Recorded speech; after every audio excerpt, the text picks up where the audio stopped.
Hey everybody, welcome back to the channel. Thank you so much once again joining me for tea time. Today we have a little bit of misty morning, and that is it. I hope you're joining me with your cup of tea, a cup of coffee. Today is a live day, TGIF, everyone, TGIF. Thank God another week has come and gone. It's the weekend. It's time to enjoy. Today is going to be a live. We have someone special online. Now, he was on with us once before, and we got to take a look at some amazing astrophotography shots from him. His name is Ken Lawson, and he is on with us today. Ken, how are you doing, my friend? How are you doing? Good, mate. I'm doing good. Hope you are as well. Good, not bad, not bad. I don't see you on here yet, but let's go and see if we can get you on there, because sometimes OBS does some weird things where it works and then it doesn't work. And let's see, it should bring you online. Are you? There you are. There it is. How are you doing, my friend? Everything good? Yeah, I'm good, mate. Good, good, good, good. So today we're going to be talking a little bit about astrophotography. Obviously, you are an astrophotographer amongst a lot of other things. You have your own channel. There's a lot of things that go on. And the last time we had you online, we talked about astrophotography. But today I want to get a little bit more of a, let's say, a switch to it, a little different edge to it, let's say.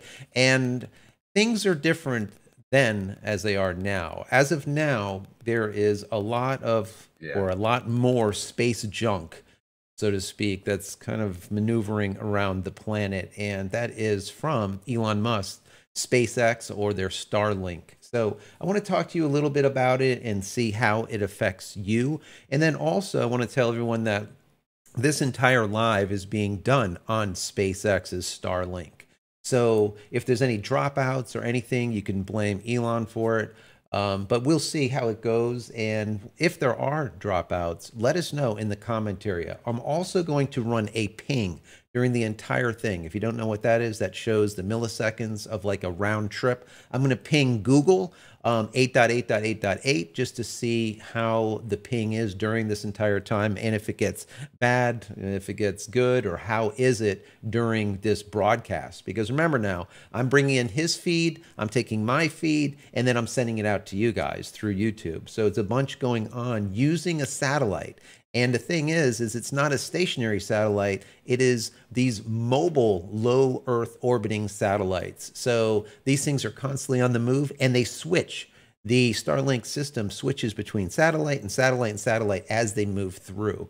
So there's possibilities of downtime. So once again, let us know. Also, if you have any questions as we talk about this, or if you want to talk about anything, it doesn't have to be Starlink, doesn't have to be astrophotography, just photography in general, in the comment area or in the chat, in the comment area after, if you're watching this after the fact, recorded, let's say Memorex instead of live. If you are live, in the chat window, put any type of comments that you want for either one of us.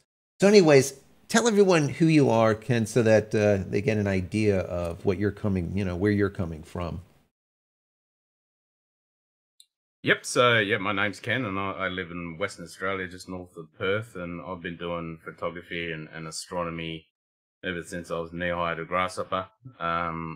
Ever since I could look up the stars, my first telescope I had about when I was about 8 years old, and I was shooting black and white film with my dad around the same time. I didn't connect the two together. I didn't put a camera on a telescope back then.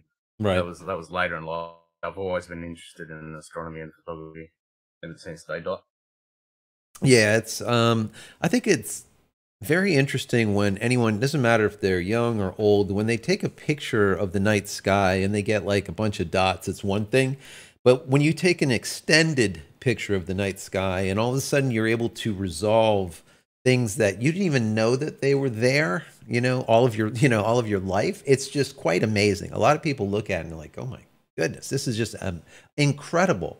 And I definitely I'm going to show some of Ken's work on the screen as we're talking about things. But to start out with, I just want to get your take, just a general over, kind of a wide angle to the entire satellite issue, where there's more and more and more satellites being launched up every single day. We have Elon, for example, sending on about 40 to 50 satellites every week almost at this point at a breakneck speed. We see China that's getting on board. There's a lot of countries and companies getting on board to send these low Earth orbiting satellites into orbit so that they can do something very similar to what Elon Musk is doing right now. He's definitely on the forefront. And right now there's about 2,000 satellites I think he has up there, maybe 2,200, somewhere around there.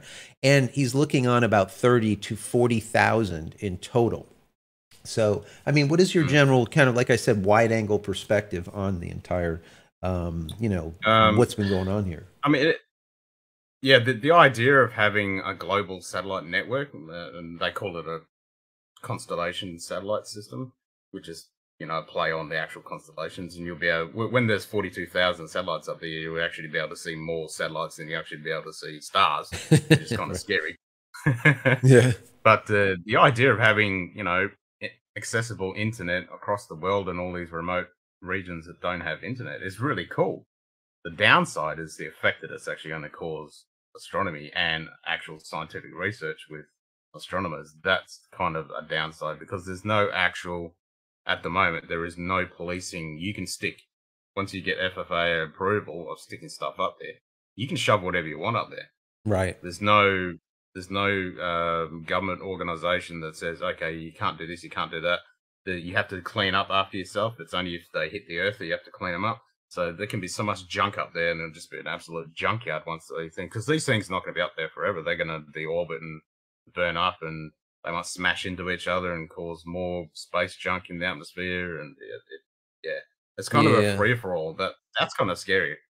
Yeah, I mean, I was reading an article about that, and like, who has, is it going to be like a world organization that says what is legal and not legal to put into space, and then how to conduct yourself while in space, or, just simple things like what happens to all of this space junk, which is small satellites. What happens to them at, end of life? Is there like a contingency plan? Like if something gets out of whack and it starts moving into, let's say other companies or other, countries orbiting pattern to go and smash their, is there a self-destruct or, what do they do? And then also, what ends up happening if these things come into, they fall from, orbit. And we've seen some of that happen recently where Elon launched up, I think it was 49 satellites. And out of those 49, I think 40 of them blew up within the first couple of days. And that was due to... They all burned up, yeah. Yeah, and I think what ended up happening is the atmosphere got really thick and dense due to radiation, let's say, a storm, a geomagnetic... It was a corona mass ejection, so it was a corona mass ejection? From the sun, so there was a lot of activity in the atmosphere, and they couldn't get altitude, and they burnt up. Yeah, they couldn't get high enough to hit, a port. Now, what people don't know is these low Earth orbiting satellites, they're constantly falling to Earth. It's just the speed at which they fall is directly proportional to the height which they're at. So once you get them to a certain height, they will fall to Earth in a certain rate that might take 5 years for them to re-enter our atmosphere. But if they can't, what Ken's saying, if they can't get them to that height, they just get there and then they fall even quicker. And we saw some amazing, spectacular fireworks as some of them were re-entering. I saw burning up some amazing images. I mean, I did laugh a little bit when that happened. I went, that's actually it. It's like, if you're gonna launch stuff into space, you should be looking at that big ball of death that gives us life, because that thing will... Yeah. And I wonder if they could, these ejections from the sun, that produce these magnetic fields, these waves of, I guess plasma is probably what it is, which densens up or thickens up the atmosphere, which makes everything heavier. I wonder, do they know that these things are coming? Is there, and this gets me into the next question. Yeah. Yep, you do get a little bit of warning when there's going to be when there's a lot of, because we're in a solar minimum at the moment. The sun's been quite quiet with its activity, but we have had a couple of little bursts where we've had some good CMEs, which is a coronal mass ejection. So when it happens and it starts spewing stuff directly at us, I mean, they're happening all the time, but whether they actually come directly towards us. So we usually have a few hours that we know Uh-huh. that one's coming. There's not much you can do with the communication system. So all the communication systems around the world really get disrupted. So if there's a massive coronal mass ejection, Yeah. pretty much all communications on Earth can get knocked out. Right. And then there's not It's too like much. an EMP. Right. Just like an EMP. Exactly. There's not much that you can do. Yeah. So, I mean, you would think that, wow, he just lost 40 satellites out of 49. He's going to just say, that's just kind of upset. And he's like, he kind of laughed it off and launched another 40 like the next week. So, this is, I think the difference between Elon Musk's SpaceX and other companies and countries that are doing it is his means of autonomous first stage, second stage rockets, which will literally launch these satellites up into orbit and then come back down to Earth and slow themselves up and then land themselves, like for example, the first stage, land themselves on the back of another autonomous ship that will then take them, back to have them refueled up and ready to go again, which is unbelievable. I mean, these are like not even manned. Mm-hmm. It's not a manned rocket. It's not a manned boat. It's not a manned. This is fully autonomous. It's just amazing to me. The technological know-how that this man is putting out there. Now, some people will say, "Oh, this dude is like Satan. He's like the devil. The stuff that he's doing is just, it's crazy. It's horrible." And then other people are saying, "Wow, this has absolutely changed my life." Like you were saying, some people that are in the far, Yeah. deep neck of the woods someplace that have just been using, 2600 baud modems for 30 years, now getting high-speed internet Well, access. even that, they might not have anything at all. I was Right. seeing an article about this guy that was out in a reservation. They had nothing, absolutely nothing. And with COVID, when they couldn't go to the school or whatever, they had no connection, so that they couldn't do even schooling at home. And then once they got Starlink, now they're like, can we get YouTube? And like, yeah, Yeah. we can get It's like, YouTube what? now. So they got instant access to information. And instead of having to go to the library or being able to physically to go to the school, they've got access to information, which is revolutionary. Yep. If you No, didn't have it. absolutely. William in the chat says, are you in the least concerned the platform that you're on has become anti-free speech and socialist? And now, it's always hard to talk about anything having to do with that on this platform because YouTube, Google, Facebook, doesn't matter what it is. They not only listen to what is being said, it is being converted into text and then is being autonomously looked through and scoured through for keywords to kind of cue in on. So, am I worried about it? Not so much, but as you have seen, I'm sure most people that are on YouTube, there have always been, or not always, but as of the last 2-3 years, they've been very cautious about the exact wording that when they're talking about certain subjects. And do I think that that's kind of sad? Yes, I do, because freedom of speech has definitely been, let's say, it's not gone, but what has happened is it's become a little bit harder. It's not fully free anymore. You can still speak what's on your mind, but there are consequences to what you speak. Whereas, years back, you can basically say whatever you want. Boundaries have closed in a little bit. Yeah. Yeah, absolutely. Yeah. There's a little bit more of a squeeze going on, and for me, Uh-huh. I don't like Yeah. that. And I'm sure you're in your country. I'm sure you're Yeah. seeing the exact same thing, right? Yep. Yep. Totally. Yeah, I You've mean, got to. Whereas before, you could have an open, honest conversation with a bunch of topics and discuss it openly, and no one would get upset and offended. And if you were just discussing something, but now you kind of got to second guess what you're saying and bite your tongue a bit. It's not good. no, I don't. So, am I worrying about it, William? No, but it's definitely an issue. And just like Ken said, years ago we would be able to just come on and just say whatever we want. And now you really have to think about it because, like I said, it's not just what you write. It's not what's in the comments. It's not what's in the chat. It's not what's in your pinned comment at the Everything. top. Exactly. It's not in your title. It's literally in your audio. Your audio is being filtered through real time. So you can imagine the Yep. mega computers that they need to be able to take like this feed right now in real time. If I'll give you an example, if you type something in the chat right now that is off color to them, it will pop up on my side and say, we don't think that you would like this. Do you want this to be released into the chat or do you want me to hold it? And this is fully, And there's also, or beyond that, there's certain words that you won't even see. no, YouTube automatically block. You can't even turn that off. It's automatic. It just blocks it. right, Yeah, right, right. you got no So, control. you know, And so like you were saying before, when they're converting it to text, the whole thing. That's the reason why you can turn the caption annotations on right now because it's doing it, and like you say, it's doing it in real time right now. real time. And if you or myself said something that was off color, it would flag.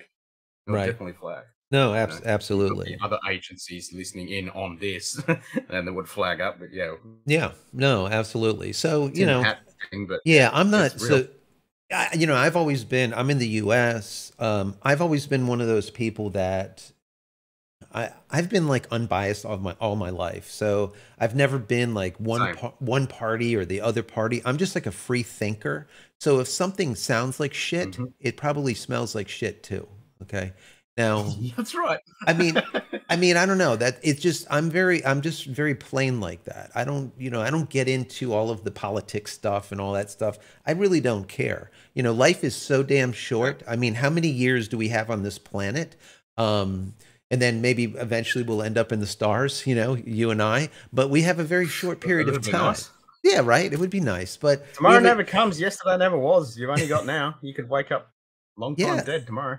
absolutely, Yeah. absolutely. So, getting back to topic at hand with the satellites, what they were saying is they were doing some research and found that, like you were saying earlier, that there has been like a 35-fold increase in seeing these satellites in the work that these astronomers are doing during dusk and sunset, sunrise. And the importance of that, and we were talking about earlier, is a lot of the research that is not just to make beautiful images.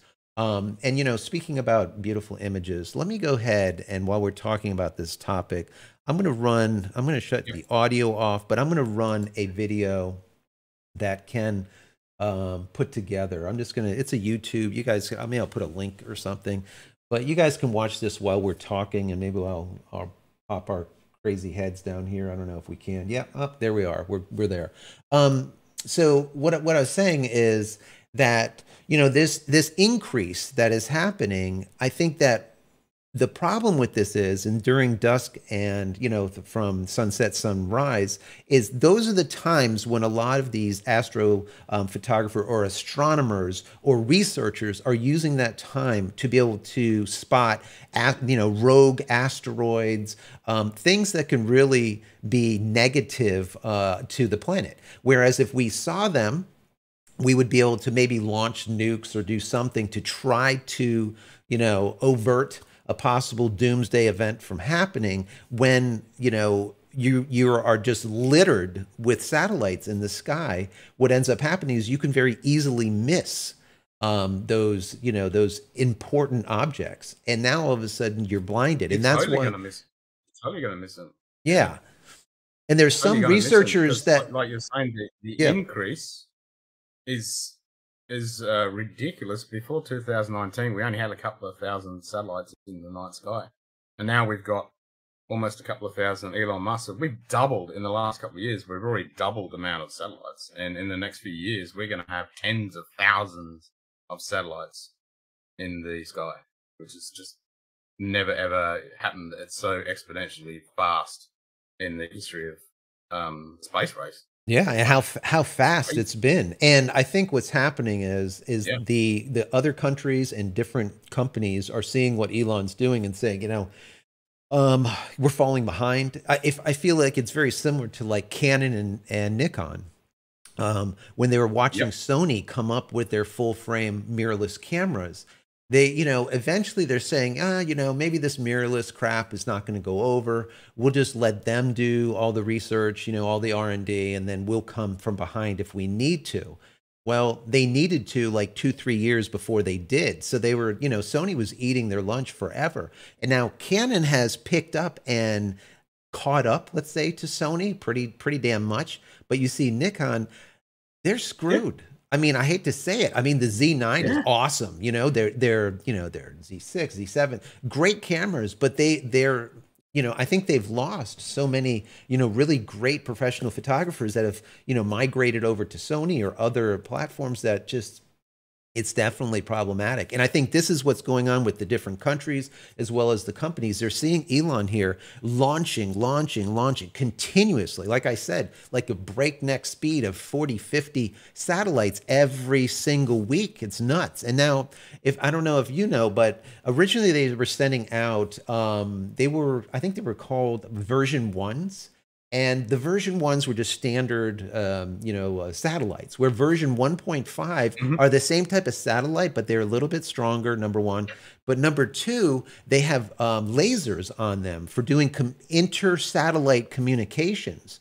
That is that is so massive that, I mean, if you don't know how that works, let me just tell you, that is so big, because what that means is if I'm sending data to someone on the other side of the country, let's say, they don't even have to go through a POP or a point of presence or a NOC, as I call them, a network operations center. They could just go from ground tower, and instead of going from me to the ground tower up to the satellite, back to the ground tower, back over, and all this stuff, they could literally go and bounce that data through the speed of light, just like if they were on the ground with fiber optics, literally from satellite to satellite to satellite, then down to a ground station where it needs to be. That is going to improve latency unbelievably. And that's only version 1.5. I mean, he's launched version 2 now. It's even more crazy. Exactly. And now 1.2. Now I'm going to bring this up. It's going to be on the screen. Let me go and bring that screen back up. So I'll just leave this up here just for a couple of minutes.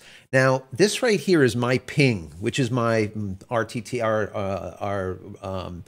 basically I call it a ping pong. We are sending a ping to Google, which is 8.8.8.8, which is their DNS server. And then they're ponging, let's say, back to me saying, hey, we're here, I'm here. It's no problem. And now how many milliseconds does it take for that ping and pong to happen? So as you can see here, I'm getting let's say 40 milliseconds, 50, 32, 37, 36, 27, 31. That is pretty damn good, guys. Remember, pretty good for satellite. This is a satellite feed that I'm going live with and bringing in his feed from Australia, then sending it to YouTube. And all of this is happening through my little dish that's sitting on the top of the studio. The signal is going from there up to a satellite that is just swinging by, who knows which one, because they're constantly changing. At 550 kilometers up there, by the way. Yeah, at 550 kilometers in the sky, and then coming back down to the ground station, over to the POP, and then from the POP over to Google. Google replies, back to the POP, up to the satellite, down to the ground station, back to the dish, and here on my computer. And literally all this happens in, as we're seeing right now, 70 milliseconds, 67, 55. That is insane. That is insane. So where I used to have access through AT&T, I used to have about 15 megs down. and 15 megabits down, and 1.5 megabits up. Now this system is like 200 plus. Sometimes I see 280 plus down, and then the up speed anywhere from about 15 to about 35 up. Depends on what's going on in the sky. But even at 15, that would be 10 times the speed that I was getting before with AT&T. And this is through a satellite. So this is why a lot of people are like, wow, this is unbelievably great. You know, I want it. And the waiting list, Ken, for this is unbelievable. Absolutely. It's crazy. Yeah, it's absolutely unbelievable. Yeah, the demand for it's so high. And I can imagine, like, here, for example, because Australia, like America, it's a big, wide open country. I mean, you got no communications. And back in the day when you would just had, if you wanted satellite service, there was only a couple of satellites you were able to get onto. They were crammed up. They were oversaturated. And the delay and the ping time and the latency was just atrocious. Right. On those. Yeah, so Starlink has completely revolutionized it. Yeah, it completely changed stuff altogether. Let's just do a couple of shout outs here.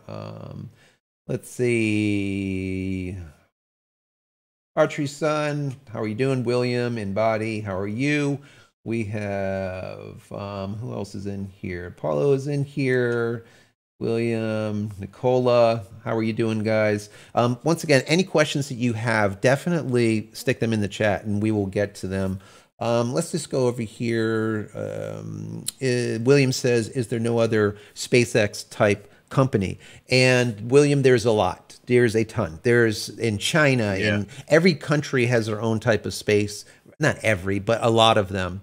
The difference between SpaceX and other companies and countries is, once again, those autonomous rockets that do what they do, and they do it 100% unmanned. It's all just, it's put together so that they launch and then they come back down. These first stages, I guess you would call them, would land on the back of an autonomous ship. They'd be brought back. They would be reconditioned. Remember, they never hit salt water. So they're clean. I mean, they're burnt up a little bit, but they're clean. So the amount of time, some of these rockets, some of these things have been up like 5, 6, 7 times already, which is insane. Most of the time, you know, they would launch rockets, the piece would land in the ocean. They would go with a ship with a bunch of crew. They would grab it. They would bring it in. It was all full of salt water. Chances are they would just use it for parts, and that would be it. Now, there is they would never do that. It was just scrap. Scrap it. Yeah. Now it's fully autonomous. There's no one there. There's no people anymore. It's a boat that just goes out there. No one's on the boat. It grabs a thing, brings it in. So yes, there are other people out there doing it, and like I said, other countries, but no one like Elon Musk. None. Nothing like SpaceX. And Elon's got the advantage. He's a one-stop shop. Right. He's making the satellites. He's making the rockets. He's sending the whole. He's got all the infrastructure, the whole entire lot. A lot of these other companies, they happen to run on the backs of companies like Elon to send the satellites up, or hire another company to, you know. So he's a one-stop shop. And a lot of the others, like you've got Amazon, so they're doing one as well, and there's a couple others in the States. But the downside with the other ones is they're going to be not as low Earth orbit, so you're actually going to have more reflectivity, so you're going to have more of those streaks going through the sky, even more than what Elon Musk's Starlink systems are going to be, because they're going to be, some of them are going to be over 1,000 kilometers up. Really a lot higher. Yeah, so that's going to be the whole entire night. They're going to be completely illuminated. That's more so than dawn and dusk. Yeah, see, that's scary. That's back to earlier. That's going to be a problem. Yeah, with the radios, it's going to be a huge problem, because, like you're saying, trying to observe these satellites. I mean the phenomenon of asteroids, and so you got asteroids, comets, and supernovas. You have to do wide field surveys to see those objects. Right. And you're essentially doing a blink system where you're actually taking one image, you take another image, and you compare it. If something moves or blinks, then you've got something there. And you have to do that at dawn and dusk, because that's where the position of where these asteroids are coming from and the comets are coming from, towards the sun. So you have to do them around dawn and dusk. And that's when the highest reflectivity of these satellites are, to the point that one research, one organization in America, before 2019, 0.5% of the images would have streaks in them from satellites. Now, about 6 months ago, they said it's now 20% of the images. And once Starlink is fully on pictures, I'm not doing actual science that could save, a whole city from getting hit by an asteroid. I mean, the big asteroids, you're going to be able to see them because they're massive, but the small ones that could impact a major city and destroy it and lose millions of lives, they're the ones we need to look out for. So that's really scary. And that's just optical. Yeah, and what's really scary about the radio, there is no governing body that says you can you have to be within a certain wavelength, other than you're not allowed to interfere with existing communications, like military applications. Yeah, I want to talk. Everything else is free for all. Yeah, I definitely want to talk about that and the military and the possible other, issues in it. Now, I saw the article here, I think it was the Wall Street Journal. It says a spokesperson from NASA told the Wall Street Journal that satellites, quote, have the potential to interfere with ground-based observations by increasing the complexity of differentiating artificial satellites from natural objects like asteroids and comets. And that's exactly what you were saying. And this is what a spokesperson from NASA is saying. And that is the case. So, what are we going to be able to do, or what are they going to be able to do? I think that a lot of this is going to go back to the computers and kind of like we're seeing today with computational photography. I think a lot of these ground stations and the work of the astronomers, they're going to end up having to have different software packages that are somehow dialed into or in alignment to the exact 100,000th of a second of where every single satellite and piece of junk is in the sky.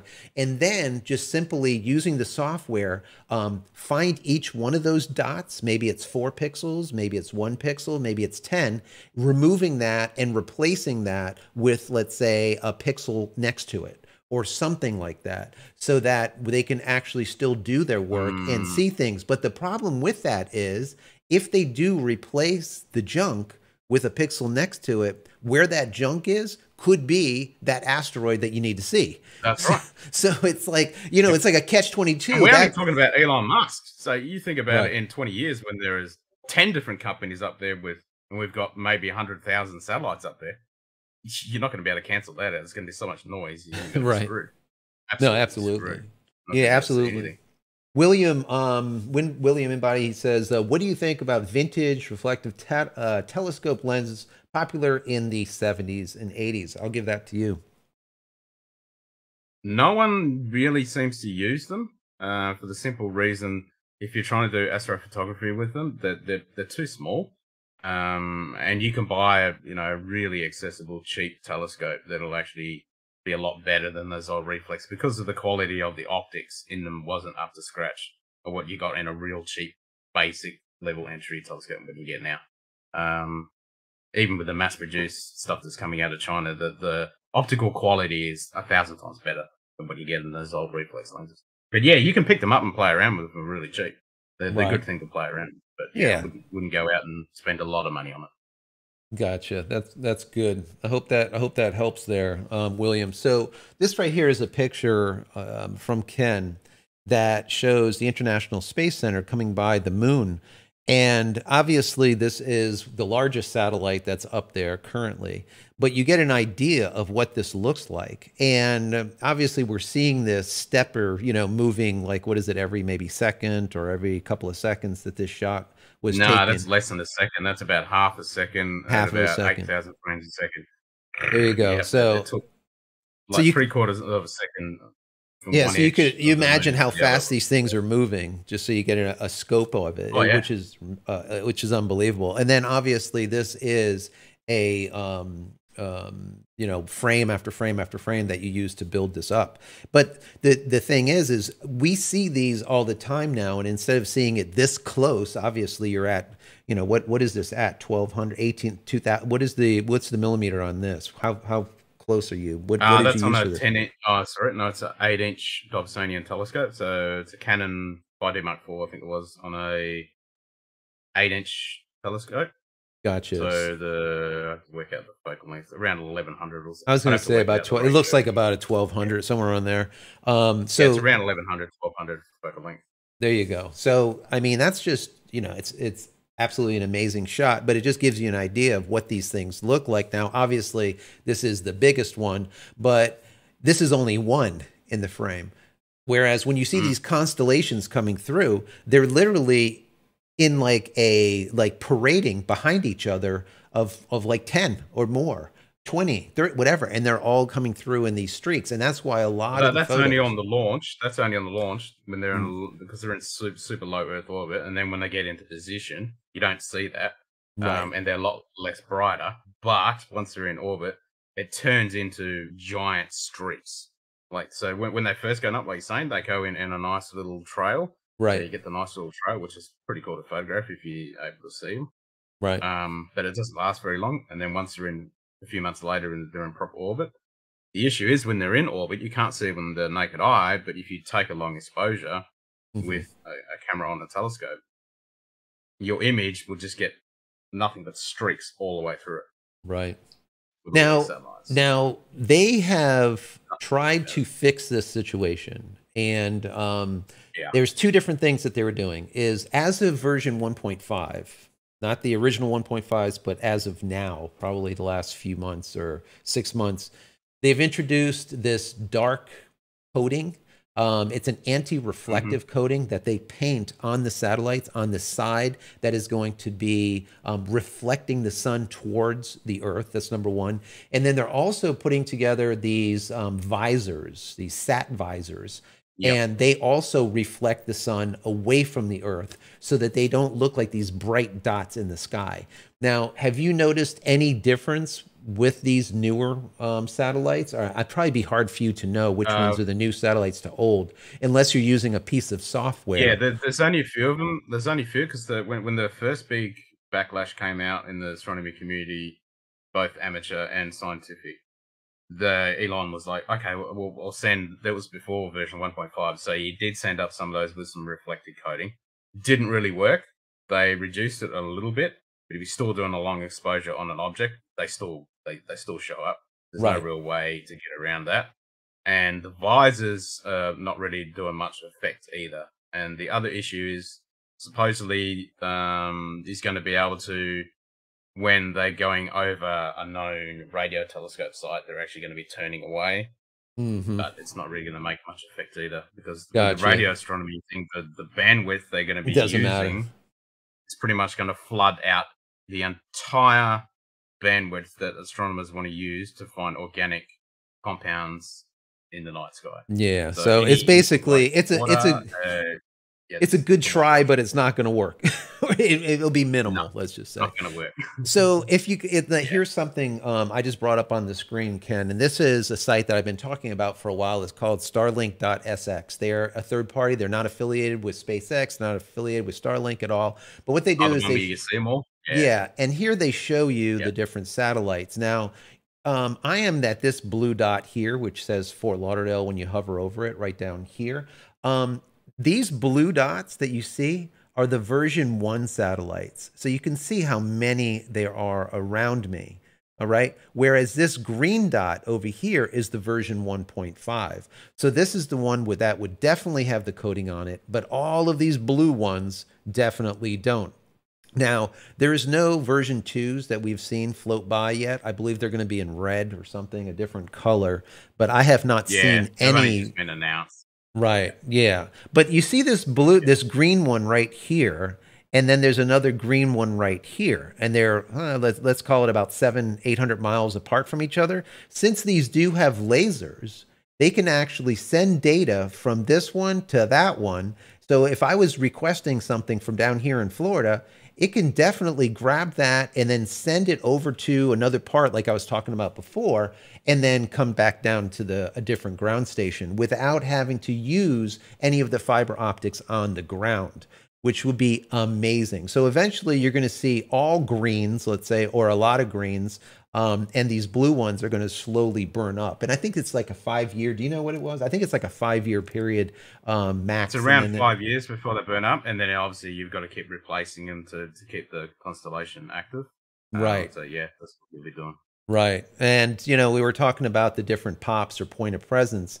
I'm using this green one out of Atlanta, even though I'm over here at this green dot, where there is a closer one in Miami. But for some reason, the way Starlink and way SpaceX is working right now, they are just randomly wouldn't say randomly, but they're grabbing these pops and then they associate you with them. Now, you can see this ping. Let me bring it back up on the screen.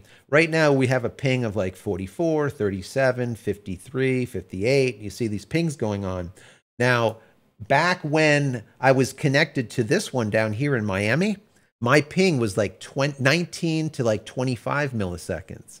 So let's call it almost half, because that distance is only 80 miles compared to all the way up here in Atlanta, Georgia, which is like 700 plus miles. So yep, they're kind of getting it together. But, you know, that's why I've been doing a lot of these Starlink episodes, because people are interested in it. There's a lot of people, like we were saying earlier, that just simply want the service because they don't have anything that is good. And some people, like you said, don't have anything at all. And now all of a sudden they can learn, you know, they have access to the world of knowledge, you know, as well as educational stuff. And, you know, they don't need to go and play a first person shooter and go kill people, but, you know, but actual learning and being able to get and just listening to us, what we're doing right now. Access to communication and knowledge. And, you know, we won't get into the horrible thing that's happening in Ukraine, but you imagine if Ukraine, if all the internet got shut down, you could connect to the satellites and still be able to get information in and out. Yeah. And, you know, which is vital. You know, Ukraine, I mean, we can be, you know, pleasant about speaking about it and not, you know, get crazy and, you know, one way or another. But with the Ukraine, Elon Musk sent over, you know, their president, let's call him, his premier, whatever, the president over there asked Elon and reached out and said, hey, you know, do you have antennas for us? Can we use SpaceX over here? And literally, you know, within a day, I think it was, or hours, he replied back, they're on the way. And people were like, "Oh my God, is Elon going to just send, you know, Starlinks to the Ukraine?" And he did. Literally, truckloads and truckloads and truckloads of Starlinks. They are the version 1 Starlinks, so they are the round dish instead of the rectangular dish, is what I have. They are the round ones. But the round ones are actually better for them over there because the round ones have a router that has an auxiliary port on the back, which is an Ethernet port. So they don't have to have a little dongle adapter.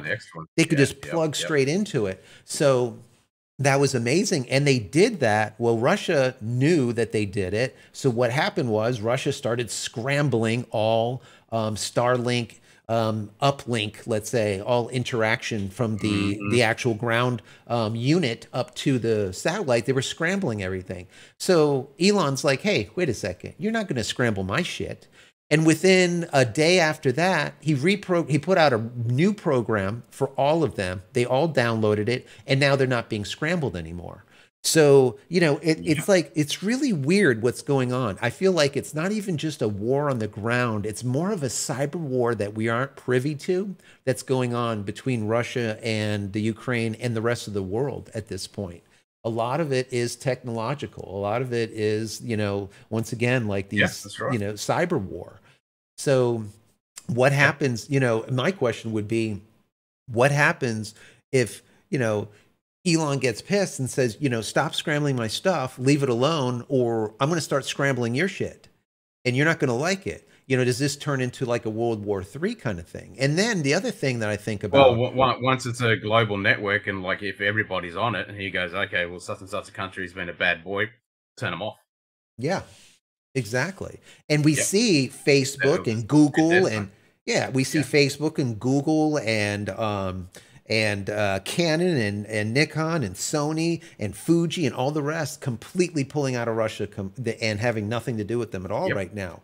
Right or wrong or whatever side of the fence you're on, you know, all the companies are doing this. So yeah, like you said, I mean, what ends up happening at this point? Also, these version 2s, we know the version 1.5s have the lasers on them. The version 2s will have those communication lasers on them also. Who's to say that these things don't have other lasers or interfering whatever built into them? Right? That, you know, I mean, I'll give you a perfect example, you know, just, you know, just talking shit here. You know, how about we know that all of, let's say, the Russian army or all of our army or whatever, they all use these geocentric satellites for doing GPS, locational stuff, for dropping bombs and for doing communications and all that stuff. How about if every one of those satellites on this side of the planet is being scrambled and now there's no geolocation at all on any of Russians anything? I mean, like that. Yep. And I don't think that's far-fetched. I think that's very easy to do, especially for him. He's a damn genius, right? So, you know, it's like... Well, even your competitors, like if you've got another satellite network going up there trying to do communications over your ground that you've already put yours up, you can use those lasers and, you know, kind of knock those ones out of sync so they can't communicate as well. You know, yeah. Who knows? It's a free for all up there. You can do it. Right. So, you know, are we going to eventually see like a space governing body? You know, that's like a global. We need a NATO type organization in space, and there's been rumors of that actually talking about that. Really? Yeah, it's like it's almost a necessity at this point because of what we see is going on, or what we are not seeing, but we know is going on, right? Yeah. So and it's all come from commercial interest, because before you had NASA and you had ESA, and then you know they would all play nicely together. But now it's getting populated with commercial interests. It's just a free for all. That there's no real governing body to say what you can and can't do, other than don't mess the shit story up. Right, exactly. No, it's true. William says he's out of McGregor, Texas, and he can actually hear them test those engines, and it literally rattles the windows that are closed. So it's like, and he is obviously a fan of that. Can you imagine? I mean, just imagine those those jets. I mean, that's just the propulsion that. I mean, they're working on heavy now, which is going to be able, instead of launching 40 satellites, it'll be able to do, I think it would, maybe, you know, I think it was 200 or someone right on there, satellites. Yeah, a couple hundred at a time. Which to me is, I mean, that's crazy. And it's going to have to, because in a few years' time, you're trying to build it up, and all these other companies are going to do the same thing. You're going to be hundreds and hundreds of satellites going up every few days. Right. That's insane. Right. Peter says, you know, in his opinion, basically the satellite problem is vastly overblown. When has the Earth last been hit with one that caused real damage? Yeah, so that is the case. You know, what's that? Cheblinks? Yeah. I mean, that was a small rock, but that actually caused quite a bit of damage. People were going to hospital. A lot of windows got blown out.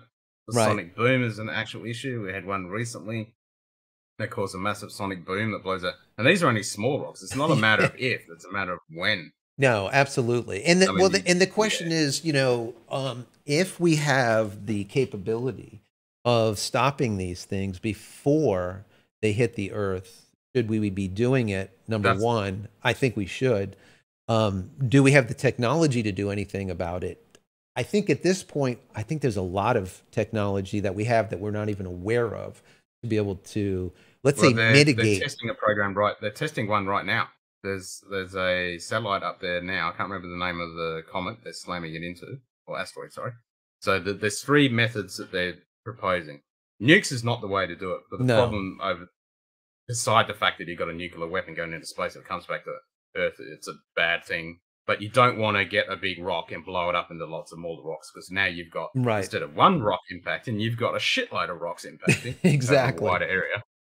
So that's not good. The three main ones is, one, you paint it. So you paint the side of the rock so it gets more reflective. That will cause it to go off kilter. The other one is you attach a rocket to it and you use propulsion to push it. And the other one is you slam a object into it to knock it off its orbit. So they're actually testing one right now. It's going to be sending a satellite, and they're going to impact on this rock, and then they're going to get some data to see how much it actually knocks it off its known orbit, because they've got all the telemetry on its known orbit. They're going to see how it impacts. So they're actually doing a test right now. And incredible. Yeah, I mean, they have to figure something out. You know, as Elon has always talked about, is being this you know, being able to colonize other planets so that if we needed to move from, you know, being a species that basically can wander from planet to planet, is something that would be highly attractive going, you know, on 100,000 years from now, 50,000 years from now, maybe even 100 years from now. It depends on what's going on. Have And you the seen thing is we don't, you know, we don't know. And if, you know, the thing that I look at it is like we hit the moon, right? We were on the moon the year I was born, you know, and we did it with slide rules. Okay. And today we have like and super the technology that's not even as. Yeah, I mean they were using computers that used, you know, little data cards, or, you know, or just using slide rules to figure shit out. So, you know, now that we have these supercomputers, I mean, we still the technology that's in that Saturn V.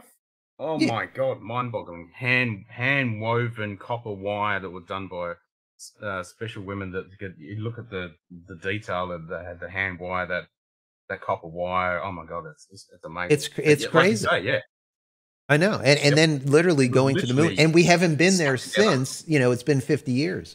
No. So, you know, people are like, well, why bother going to, you know, this desolate.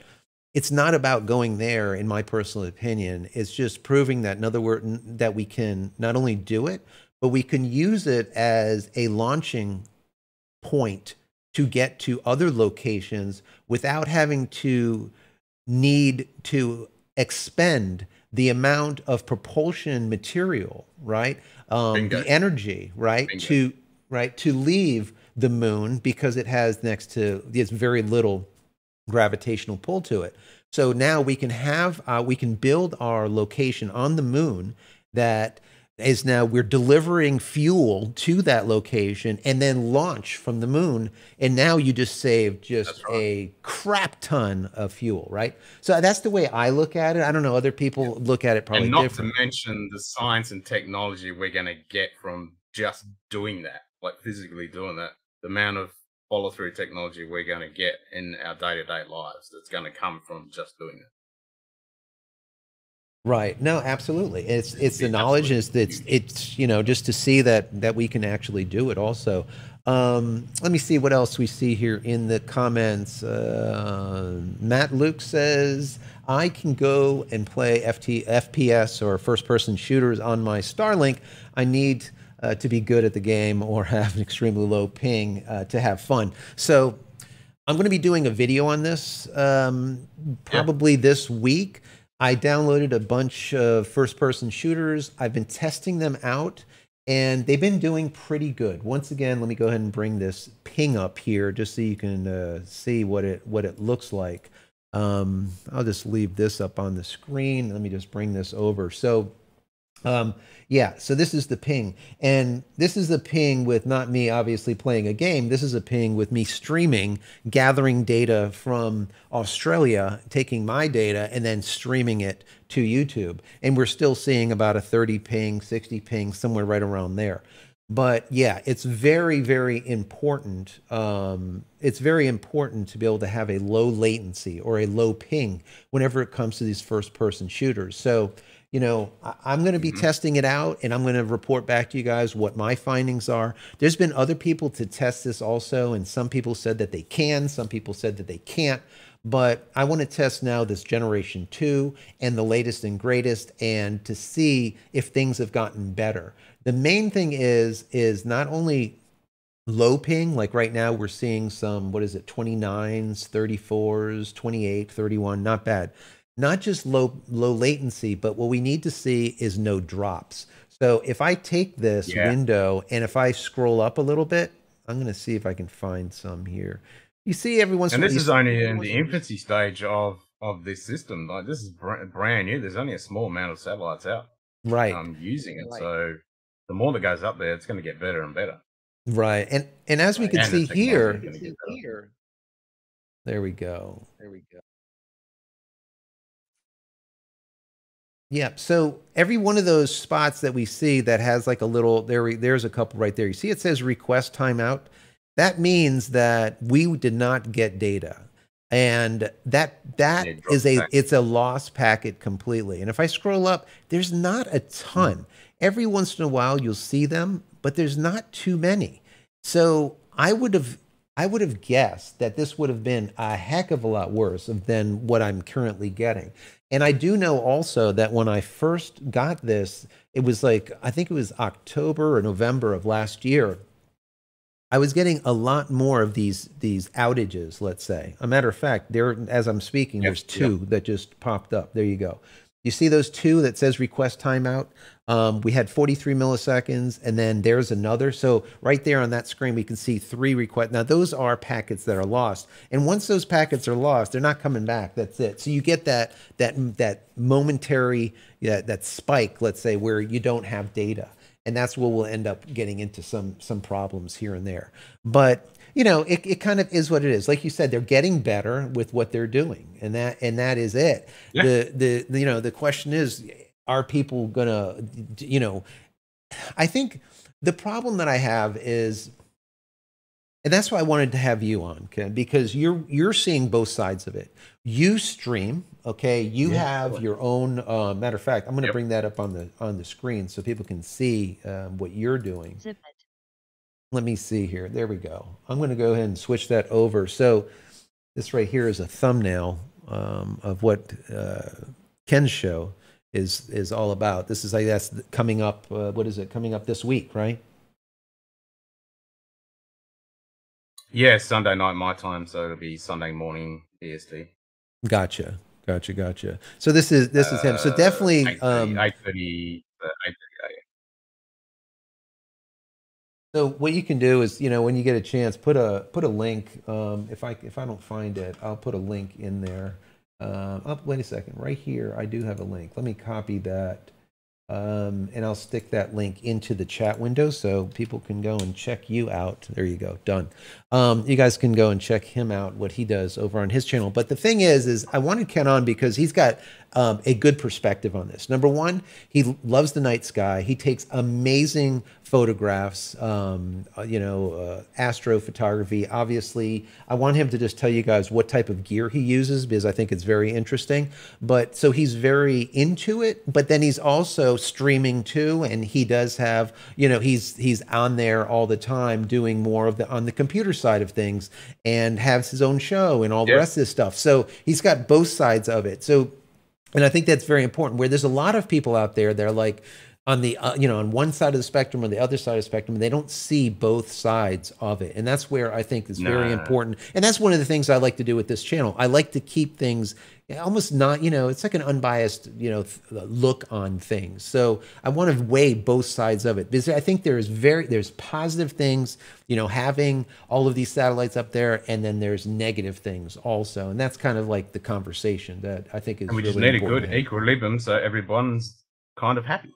And no one's going to be super happy, but as long as we negate the impact and we have the awesomeness of having connectivity across the planet. I mean, no, absolutely. You know what? Tell everyone real quick what the gear is that you use for doing some of these shots. I'm going to, in case someone has not been on here as of yet with us, let me go ahead and play that video again, because I think this is very, very, but you definitely I'll just address a couple of messages in the chat. So the FCC does have regulations where, you're not allowed to have them on the equator.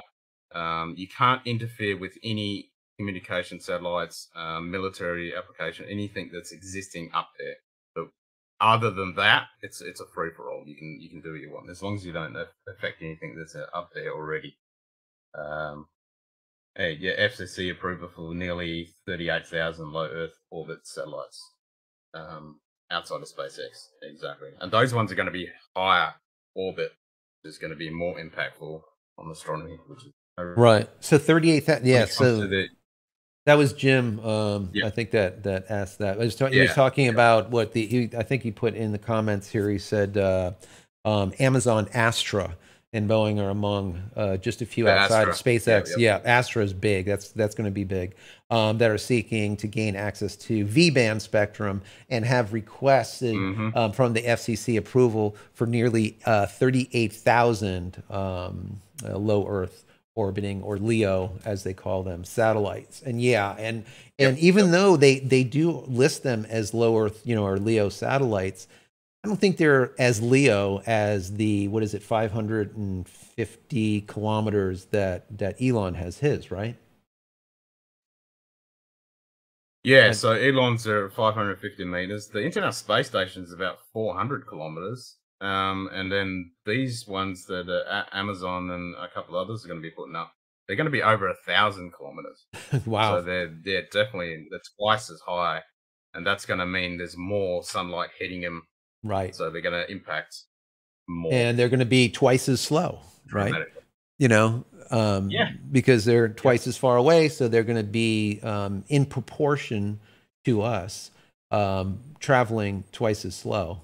They'll be up there for a longer, for a longer period of time. They're going to be, so you're going to be getting a lot more streaks. Okay.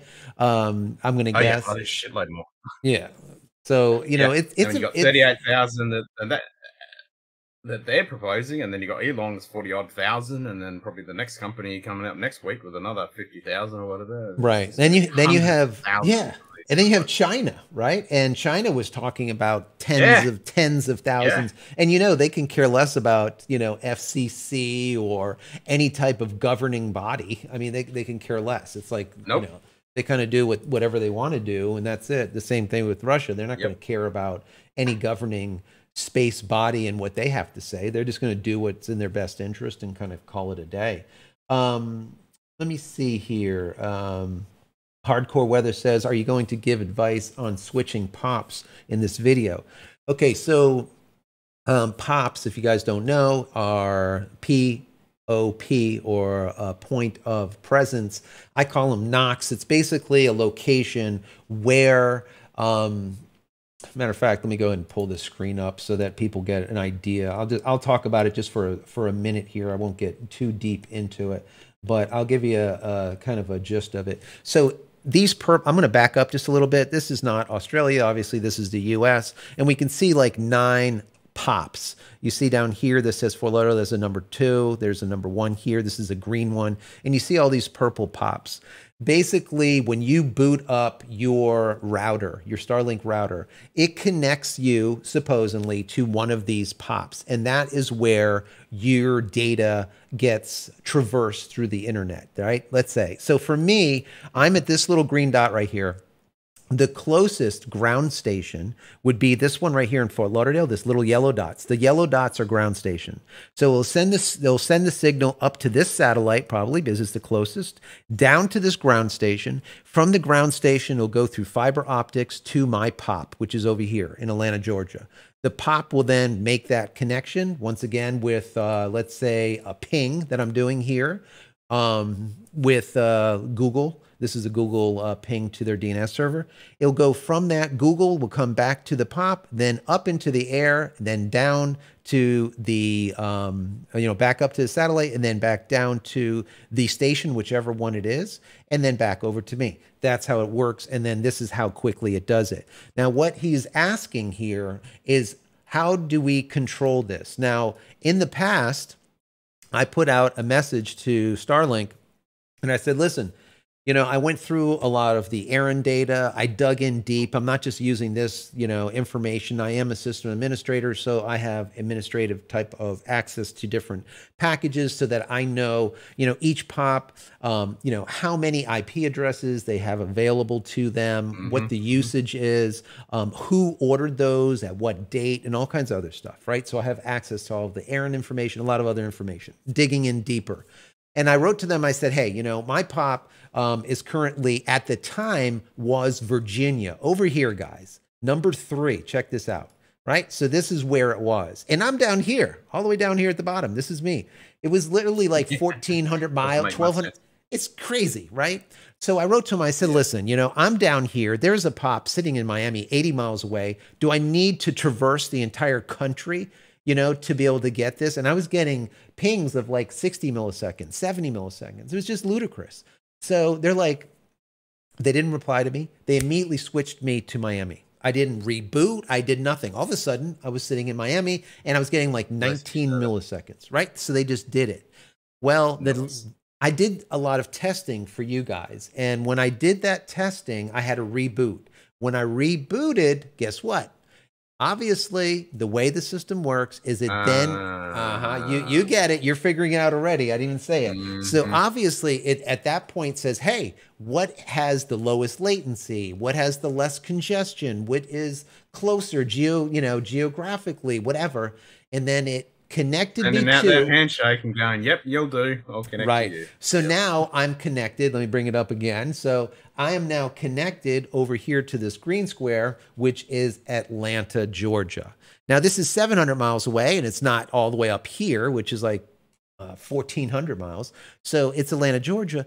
But my question is why, right? I should be connected down here to Miami. Now, some people will say, well, because, you know, maybe they're doing some kind of load balancing and that's why they're connecting you to that. The answer to that is no. They're not load balancing this at all, because if not, I would see my connection change continuously. So when there's not a lot of traffic over down in Miami, I should be connecting to Miami and not connecting to the POP that's in Atlanta. So no, they're not load balancing. They should, but they're not. So that being said, what I've told people to do is to contact Starlink and have yourself change to the more closer POP. Now, some people don't know how to find out their location. Also, other people, when they go to this page, are only seeing purple. They're not seeing the green where they're actually located. There's Java issues and stuff going on. You guys can always go to whatismyip.com. Type that in. Whatismyip.com. It will show you your internet IP address, not your internal, but your actual outbound outbound IP address. And then you can go look up where is it located. Let's say it's in Georgia. Well, then you go to this map and you're like, oh yeah, there's a POP in Georgia, so that's what I'm using, just so you know. The problem is, and I'll tell you and everyone that has this question, they're not doing it anymore. Maybe they got pissed off at me, or maybe they just got flooded at a whole bunch of requests that after I put out that video, there was like a ton of people. Whatever it is, they're like, I'm sorry, but what you're connected to is the best that we have right now, and we're trying our best to make it even better, and the usual nonsense that they do. So my suggestion is, does it work? I don't know, because I haven't tested it yet. But just thinking about it, my suggestion is rebooting your router, okay, every 4 hours for the course of a couple of days until you get a POP that you like, or a POP that's closer to you. Now, rebooting a generation 1, you can do it just by turning the damn thing on and off. It's no problem.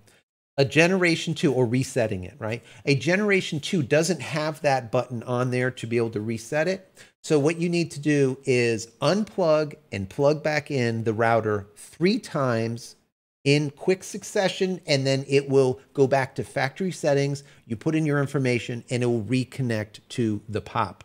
So that is the only thing that I can possibly give you right now, because writing to them just doesn't seem to work anymore.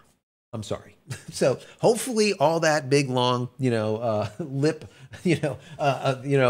information, hopefully it's helpful. I didn't want to get too windy and wordy on it, but hopefully that helps you a little bit. So that's my suggestion to you, and hopefully it helps.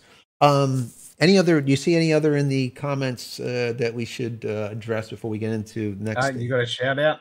Shout out to JCristina for a great channel and so useful, relevant content. Thank you. Yeah. Patrick, thank you so much. I really do appreciate that. I really, really do. I try my best with this, just like Ken with his channel. I mean, we do this for sheer passion of doing it. Neither of us are shills. So I've got sometimes some negative, people will say, oh, you're a shill for Canon, or you're a shill for, SpaceX or Starlink or whatever. Trust me, I don't get paid from no one. If you guys don't buy any of my crap that I've invented over the years that you can find over on my store on JCristina.com, I don't get paid. That's it. These people, no one is paying. Trust me. I am not getting paid by any of them. If you use any of my affiliate links for like Amazon or something, I might get 25 cents or something, but that's it. So I really know we both do this because we Yep. absolutely love it and we like to, disseminate information. Now, are we right all the time? Am I right all the time? Absolutely not. But that's the whole thing that I've always tried to do with this channel is make it into a bi-directional connection and not a freaking monologue with just some guy that thinks he's a guru and just talking down to you people. It's just stupid. And then you'll see that a lot Totally. on a lot of these channels, and then they do this Yeah. thing. I hate that, and you're fantastic with Yeah. that on your channel too. And people are always talking to you because of that. Yep. No, that's totally it. It's all a conversation backwards and forward. It's not been preaching. And yeah, I hate that too. Yeah, no, absolutely. And I think it's appreciated. A lot of people they'll see it and then they'll, but anyways, thank you so much, Patrick. I do appreciate that. Let's see. William says, my opinion, it's not doomed. The astrophotography. Now, I don't know. I just put that as the name of the live. Is it doomed? Is astrophotography doomed? I don't know. Maybe Ken, do you know if there's 100,000 pieces of junk orbiting in Leo, low Earth orbiting satellites, or as I call them, junk. 100,000, let's say, 150,000. What do you see in like your astrophotography? What do you think? I think for us amateurs doing astrophotography, it's just going to make it a lot harder because you're going to have to throw away a shitload of your data, and the data is precious. Like you've only got a certain amount of time to actually get that data. We've all got lives. The conditions are always against you, so you've only got a small window when you can actually get that data. And so if your data is completely screwed up constantly with junk in it, you have to throw it away. So what you're left with is going to be a very small amount of data. So you're going to have to get more data over what you would normally just to be able to get an image. So that's always going to be a pain in the ass. And then if you're talking about actual science, that's kind of scary. Especially with radio astronomy. I mean, like the optical, there might be, like you say, there might be ways around that. And people have suggested, we could just stick up more space telescopes. It's like, oh, really? Do you have any idea how many space telescopes you would have to put out there to compensate for the Earth-bound telescopes? Right. So, and not only that, the cost to put those things up there. Yeah. And what people don't understand too is a lot of the work that's done with radio telescopes and even ground-based telescopes are done in a means of gathering data between multiple locations and not one location. So there'll be, let's say, images taken from, big, let's call them big, quote, big telescopes, and they'll be sometimes 30 miles away, 100 miles away, sometimes 1,000 miles away, all directed to the exact pinpoint part of the sky, and then those images are then superimposed together. And I don't think people are aware of that. They think that it's just one, one telescope doing it, and then that's it. It's usually a lot that are there, especially when you're talking about science. Oh, yeah, and especially if there's a phenomenon that occurs, you will get all the radio telescopes, all the optical telescopes, everybody will drop what they're doing, and they will point everything at that one thing to get as much data as they can. And like you say, interferometry, when it comes to radio, the more resolution you can get, so the more data you can gather. Yeah, just like a camera, you need a better f-stop so you can gather more light, then get a better image. Radio is exactly the same. Oh, absolutely. Yep. Yeah, you marry all of them together to be able to get what you need. And like you said, if there's something big that happens, you're going to take these ground stations and point them all to a specific location in the sky, and you're going to get a ton of data from them. And looking at it in different angles, let's say, to be able to get it, to get that data, Totally. All different radio frequencies, infrared, X-ray, all optical, the whole lot. Yep. Yeah, amazing. It is absolutely amazing what they can do. But, when have you seen the James Webb Space Telescope image? Oh my goodness. Wow. Wow. I mean, yeah. There's going to be a bunch of papers just from that one image. This is just a test image that they've aligned the mirrors. And the amount of science that's going to come out of that one little image in the next few weeks is going to be mind-boggling. Yeah, We've seen stuff that we've never been able to see before, ever. Right. I mean, it just gives you, and you know, and one of the things that I absolutely, you know, I had a great guy on doing macro photography, you know, a while back, and then I had you on doing astrophotography, and the macro and the micro, and looking at the two, I think it's fascinating, you know, how we're able to look closer and closer and closer to something really close to us, and you know, get in there so tight to get down to just the minuscule things that we've never even known that they were there. And then the other way, So looking, cool. And I love doing that. I love doing it. Yeah, that's exactly what I do when I'm doing my astro. I'm shooting galaxies, millions of thousands, hundreds of light years away, and then I'm running around with my macro gear while I'm taking those images doing macro photography. Yeah, absolutely. It's so much fun. Yeah, no, absolutely. One extreme to the other.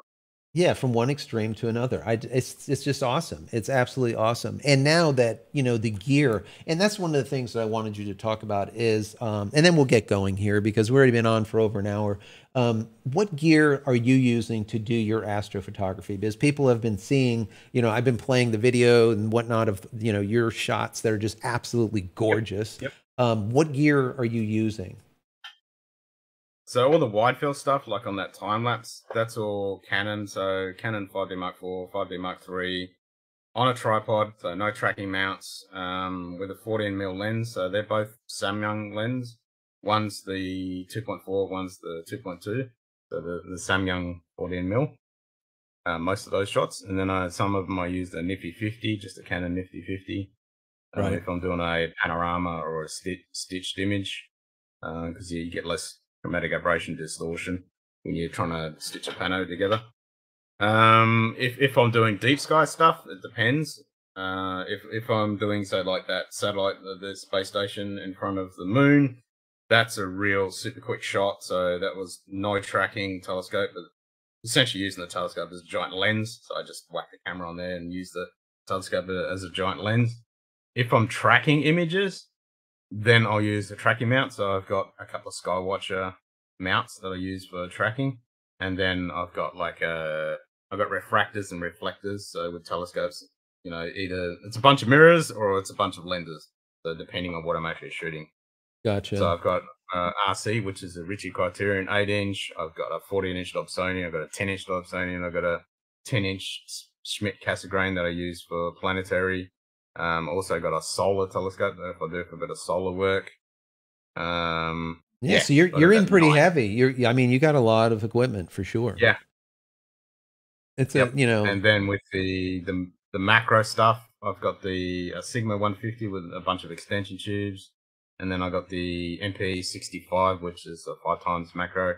That's a beast. And then I've got nice. a bunch of other bits and bobs with diffusers and triggers and all sorts of right. Cool stuff. That's awesome. I mean, and when you see these images, it's mind blowing that, you know, the light that we're seeing is, you know, million-year-old light, let's say, you know, and who knows if that light it's all time travel. Yeah, it's you don't even know if that light, that specific dot is even there anymore today. You know, it's bizarre. And if you're, and it's so cool if you're taking a picture of a galaxy that's 11 million light years away, it's taken 11 million years for that photon to hit the back of your sensor, and you've captured that photon. I mean, like how cool is that? how cool is that, right? How cool. Well, I tell you what. I want to thank everyone, number one, for being here. You know, thank you so much. I am going to put some merch into my own store. I was doing merchandise, and I don't know if you've ever done it through YouTube, and it was a complete failure. So now I'm going to do something. Yeah, right. I had like a merch thing through YouTube. I forgot who they used, whatever their internal thing is, and it was just horrible. So I threw on, so I'm putting on some merch over on my store, which is, if you guys want to take a look at it, go over to JCristina.com. Also, if you haven't taken a look at any of my ebooks, go check them out also at JCristina.com/books. You can get a whole bunch of them for free. Also, don't forget to take a look at Ken's I think he's live, you said on Sunday, right? So check that out. I put a link already in the chat window. So check that out also. And if you're coming and you're watching this, let's say recorded, any questions that you have for Ken or myself, put them in the comment area. We'll be watching them anyways for the next couple of days, and we will answer it in there. And hopefully in the next one, maybe next Friday. Totally, like on my channel, like it's predominantly about Scotch and stuff, but it's a free open pub, so it's just like a pub style. So if you want to come in and talk astronomy, photography, whatever, you name it. Come on, that's awesome. I mean, look at the back of Ken's scene there. Look at that. Look at that. Look at those bottles. It's no green screen. This is real. Is that amazing, people? This is only like half of it that you actually see on camera. Right. And that's Scotch? Is that all Scotch? Predominantly Scotch. I mean, I like everything. I mean, Scotch is predominant. That's why my channel's Scotch Down Under. But I like Irish. I like Japanese. I like Australian, Taiwanese. You know, you name it. I like it all. And bourbon as well. I love me some good bourbon. So that's so awesome. Everything. Like that is gins, beautiful. like beers, you name it. Right. Yeah, so definitely go and check out his pub and hang out with him on Sunday. And thanks a lot, Ken, for being here. I really do appreciate it. And we have to have you on more often for sure. Yeah, most definitely. So anyways, guys, thank you so much for being here. We will see you in the next one. Once again, check out JCristina.com, and we'll see you hopefully on Monday. I'm trying to do more of these. Right now, we're sitting at about anywhere from 2 to 4 videos per week. I'm going to try getting closer to that 4.